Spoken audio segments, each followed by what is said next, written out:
வணக்கத்துடன் நம்ம ஒரு தமிழச்சி. இன்றைக்கி நம்ம பார்க்க போகிற ரெசிபி மட்டன் கோலா உருண்டை எப்படி செய்கிறதுன்னு தான். வாங்க சேனலுக்குள்ளே போகலாம். தேவையான பொருட்கள்: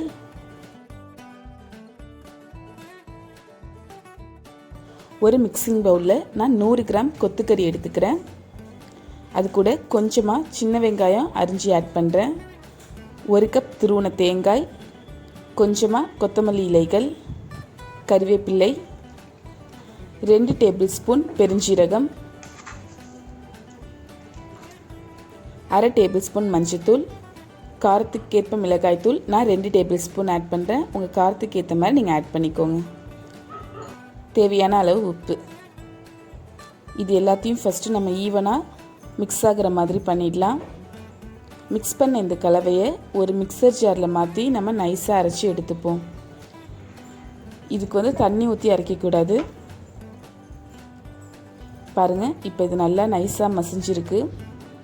இது கூட நம்ம பொட்டுக்கடலையை பவுடர் பண்ணி ஆட் பண்ணிடலாம். நான் 180 கிராம் பொட்டுக்கடலையை மிக்சர் ஜாரில் மாற்றி பவுடர் பண்ணுறேன். பாருங்கள், இதையும் நம்ம அரைச்சி அந்த கலவையில் ஆட் பண்ணிடலாம். 100 கிராம் கொத்துக்கறிக்கு 180 கிராம்லேருந்து 200 கிராம் பொட்டுக்கடலை மாவு கரெக்டாக இருக்கும். பொட்டுக்கடலை மாவு ஆட் பண்ணுறதுனால உருண்டை நல்லா உதிராமல் கரெக்டாக வரும். நீங்கள் பொட்டுக்கடலை மாவு அதிகமாக ஆட் பண்ணிட்டீங்கன்னா உருண்டை ரொம்ப அழுத்தம் கொடுத்துரும். நல்லா பசைஞ்சாச்சு. இப்போ இதுலேருந்து நான் கொஞ்சமாக எடுத்து நான் குட்டி குட்டி உருண்டைகளாக உருட்டுறேன். உருட்டும் போது ரொம்ப பொறுமையாக மெதுவாக உருட்டுங்க. ரொம்ப அழுத்தி உருட்டினீங்கன்னா உருண்டை ரொம்ப அழுத்தமாக போயிடும்.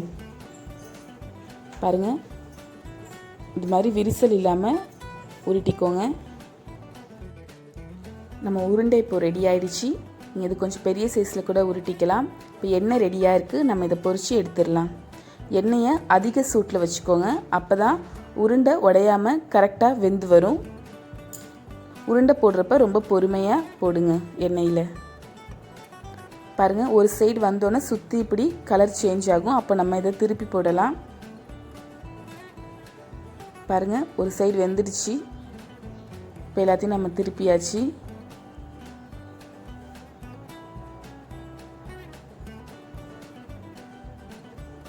ரெண்டு சைடும் நல்லா வெந்திருக்கு. பாருங்கள், இப்போ நம்ம இதை வெளியில் எடுத்துடலாம். ரொம்ப சுவையான மட்டன் கோலா உருண்டை ரெடி ஆயிடுச்சு.